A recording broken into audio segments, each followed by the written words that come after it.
Donc, j'ai conseillé le gouvernement dans un premier temps là-dessus.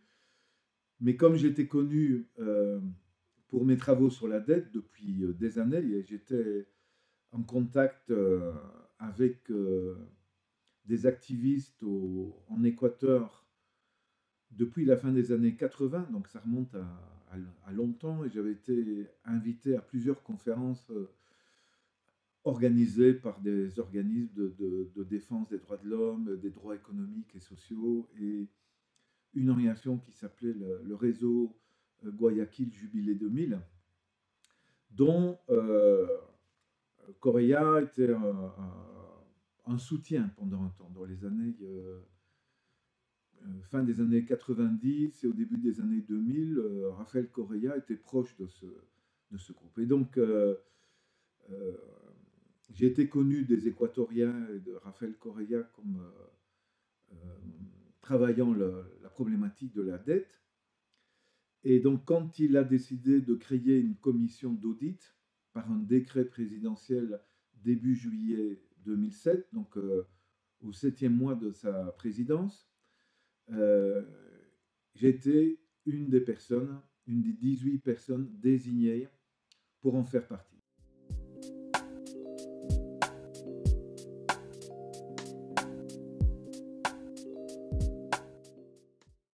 Il y avait 12 Équatoriens délégués par les mouvements sociaux. Il y avait 6 étrangers, et j'étais un des 6 étrangers. On représentait des campagnes travaillant sur la dette, et moi je représentais le comité pour l'annulation de la dette du tiers-monde, qui est un réseau mondial. Et puis il y avait 4 organes de l'État, à savoir la commission de lutte contre la corruption, la Cour des comptes, le ministère de l'économie et des finances et le ministère de la justice. Et nous avions pour mission d'auditer, donc d'analyser, de passer en revue 30 ans de politique d'endettement de l'État, tant au niveau interne qu'au niveau externe. La période 76-2006. Et nous avions une période de 12 mois pour effectuer le travail. Il s'agissait de réaliser un audit intégral.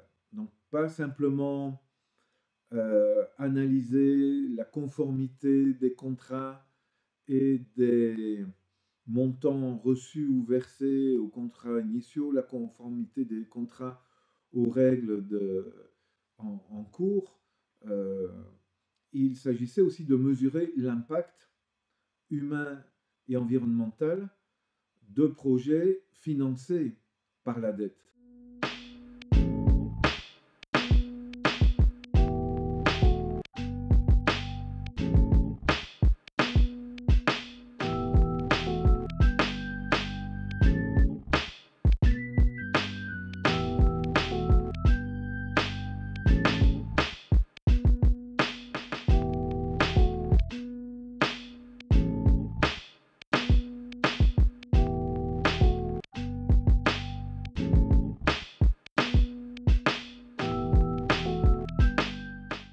L'audit intégral, ce n'est pas une opération comptable simple, c'est une opération complexe où on se pose les questions suivantes. Combien a été emprunté? À quel taux d'intérêt? Pour quel projet? L'argent est-il arrivé sur les comptes sur lesquels il devait arriver? Combien a été remboursé? Y a-t-il eu une renégociation, un rééchelonnement de la dette? Dans quelles conditions? Les projets étaient-ils conformes aux intérêts de la population ou contraires aux intérêts de la population? Est-ce qu'au passage, des personnes se sont vues graisser la patte dans des opérations de corruption? Est-ce que les créanciers ont profité de leur situation de créanciers et se sont enrichis abusivement? Et donc, quel a été l'impact social d'une série de projets?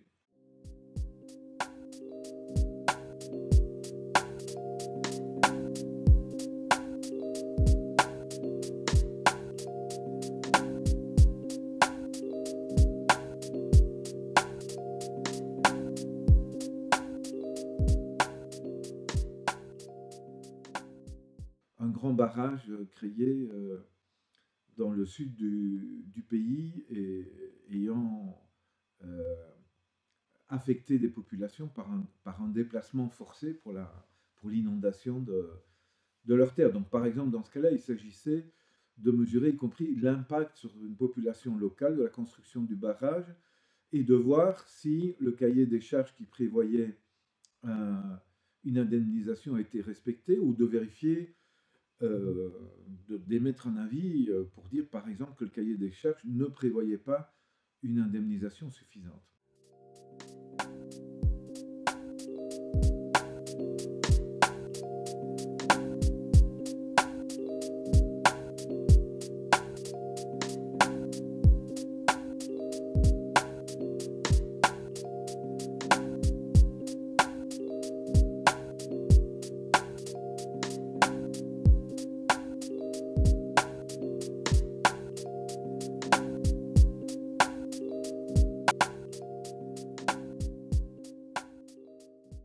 Il s'agit aussi des politiques dictées par la Banque mondiale et le Fonds monétaire international à l'Équateur au cours des années 80 et 90, début des années 2000, des politiques qui consistaient par exemple à privatiser le système d'irrigation traditionnellement communautaire, privatiser des terres communales, privatiser la production électrique et la distribution électrique, privatiser une série d'autres entreprises, modifier la loi sur le code du travail pour précariser la situation des salariés.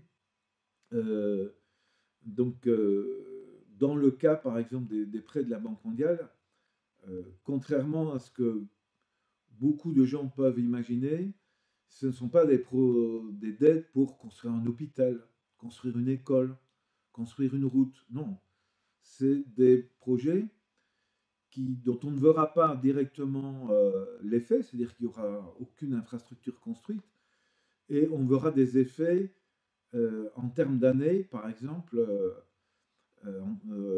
très concrètement, le détricotage de toute une construction légale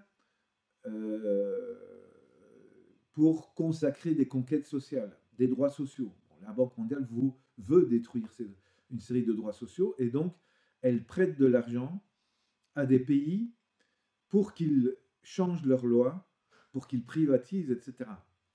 Et donc pour qu'ils déconstruisent ou pour qu'ils détruisent.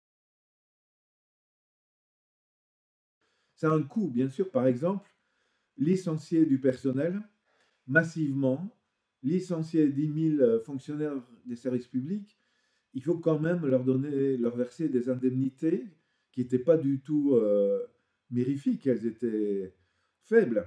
Mais si on demande à l'État de faire des économies et qu'il faut payer des indemnités de départ, ben la Banque mondiale était là pour dire voilà, je vous prête de l'argent pour verser ces indemnités, mais évidemment, il faudra rembourser cet argent.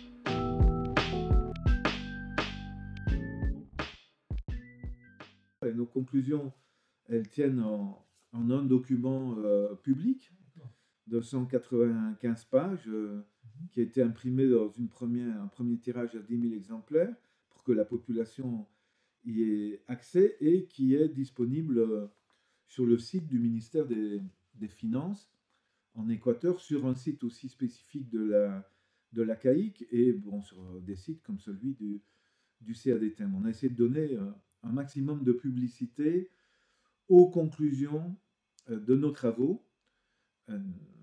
Et nous avons présenté nos conclusions au gouvernement et au président de la République lors d'une séance de plusieurs heures.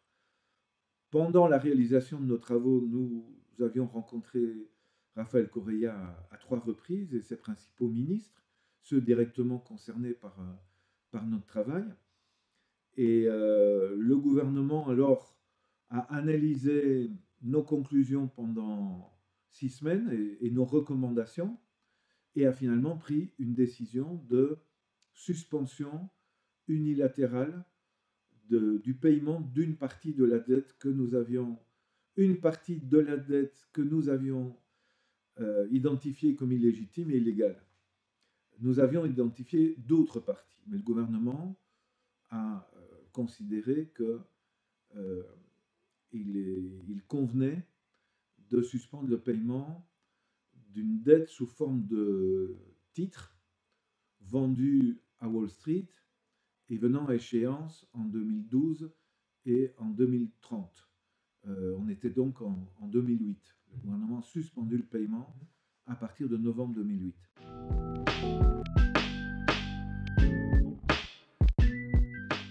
Le montant qui a été suspendu, le montant de la dette dont le remboursement a été suspendu, s'élevait à environ 30% de la dette.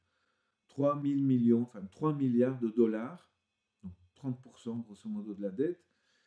Et au bout de 9 mois de suspension de paiement, le gouvernement a pu annoncer qu'il avait racheté 91% de cette dette-là, donc de ces titres 2012-2030, à un prix de 30% de la valeur de départ, donc une décote de 70%.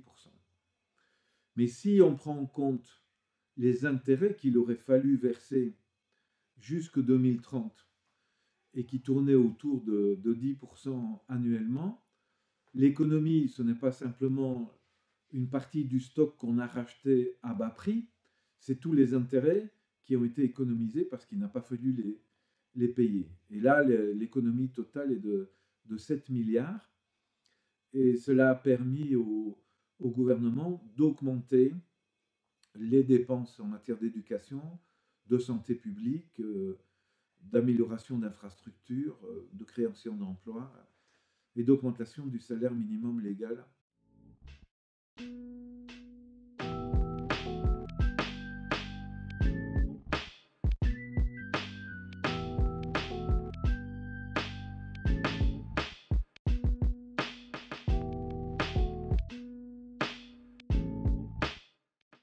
Effectivement, donc au début du mandat de Rafael Correa, le remboursement de la dette, c'était 40% des dépenses de l'État et les dépenses sociales, éducation, santé, retraite et autres dépenses sociales tournaient autour de 15%. Et son engagement à l'égard des citoyens et citoyennes équatoriennes était de dire je vais inverser les proportions. Je vais ramener le paiement de la dette à un montant de l'ordre de 15% et je vais faire grimper les dépenses sociales environ à 35%, 40% du budget de l'État.